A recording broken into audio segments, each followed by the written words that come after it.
উক্তির পর্বে আজ আরও 10টি পণ্ডিত চাণক্যের উক্তি বলবো। ভিডিওটি শুরু করার আগে চ্যানেলটি সাবস্ক্রাইব করুন। তেমন পুত্রের কি প্রয়োজন আছে যে বিদ্বান বা ভক্তিমান নয়? কানা চোখেরই বা কি প্রয়োজন যা চোখকে পীড়া দেয় মাত্র?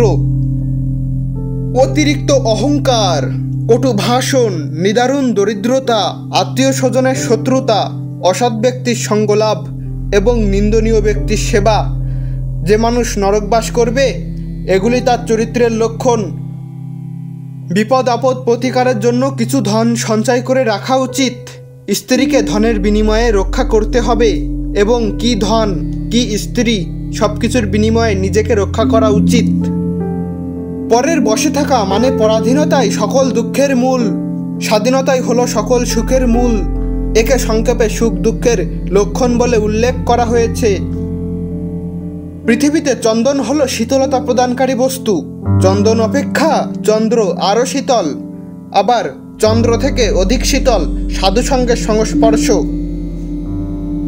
শত্রু গৃহে এলেও উপযুক্ত আতিথেয়তা করা উচিত। বৃক্ষ তার ছেদনকারীর পাশের ছায়াকে সরিয়ে দেয় না।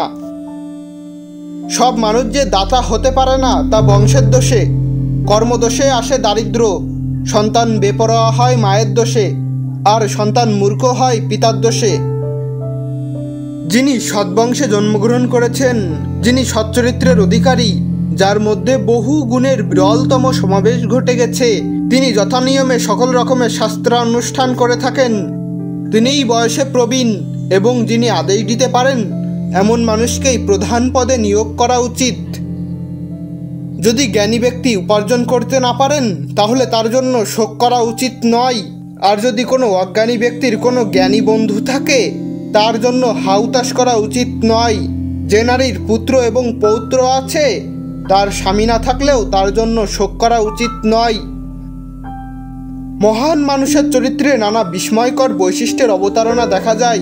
এদিকে তারা হয়তো অর্থের প্রতি তীব্র অনীহা প্রদর্শন করেন, আবার অন্যদিকে অর্থ সংগ্রহ ও সঞ্চয় করতে ভালোবাসে।